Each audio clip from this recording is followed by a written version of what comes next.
5218 today.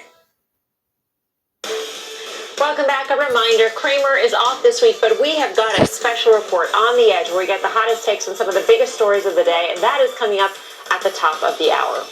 For the first ever major auction of an NFT brought in over $69 million at Christie's. It's the 19th most expensive piece of artwork ever sold on the block.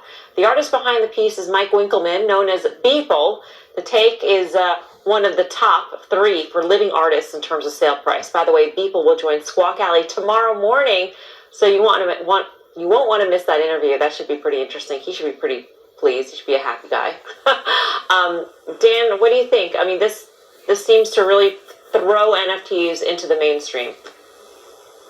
You know, it's really interesting. Brian Kelly's been talking about this sort of thing for years, actually. And it's funny because it's just bubbled up because of the size and some of the names being associated with NFTs just recently. And maybe that has something to do with Bitcoin again nearing that $1 trillion market cap up at its all-time highs. I don't think digital art like this trades for what it's trading if Bitcoin and related cryptos are not doing what they're doing. So buyer beware on the valuations, but I think it's proven the concept and it's been around for a bit here, and I think you're going to see this sort of cryptoness just work its way into other parts of the economy too going forward.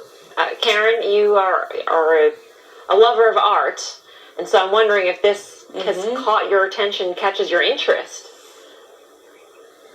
Absolutely. I mean, it's astounding, right? I thought that 6.6 million, which I think people sold the work for recently, very recently, that was an extraordinary number. Last week I was at NARC Alley, we were talking about what an extraordinary number that is. This is just insanity. It's so interesting. We talk about the format of the work and the price. And do you know anything about the work? I really didn't. I looked at it today. It looked kind of interesting, but still, the format and the price are what's extraordinary. The work's cool. I think what Dan said about it being all related to crypto, if Bitcoin weren't here, this price wouldn't be here for sure. So I don't know if this makes crypto go up. Probably. But certainly Bitcoin coming down would make these prices come down. It's further proof of the blockchain, right? Of the validity of the blockchain and the uses of blockchain, Tim. And of course, Kings of Leon already did this. We talked to Yellowheart Media, who's behind the tokenization of that album that dropped last week, is it now? Time really flies. Yep. So what do you, I mean? It was last Friday. Yeah, there's so many ways you can take this in terms of applications.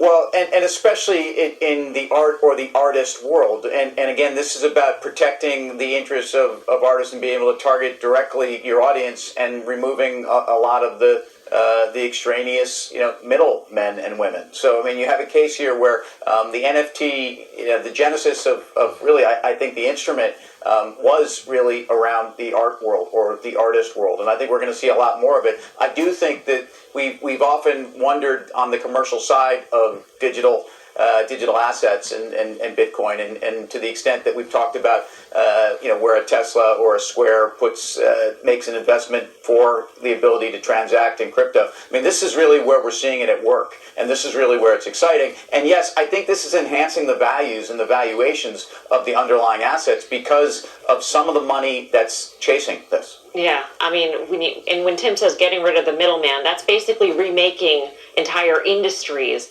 with the widespread application of this technology guy. And you know what it makes me think of? When Vlad Tenev of Robinhood says he wants same-day settlement, I think of this and this sort of technology, eliminating that vast expanse of middlemen. I'm looking forward to the Mr. Peebles interview tomorrow on the Squawk Box, number one. Number two, it makes you wonder, though, I don't know who the buyer of this was, the savvy investor, but it makes you wonder if he or she had an underlying Bitcoin position that, knowing full well a $69 million price tag would be pittance in terms of what it did to their underlying Bitcoin position, if you follow my drift. So conspiracy theory. Just very food for thought there, Melms. All right. Yeah. With that, we'll go to break. Final trades up next.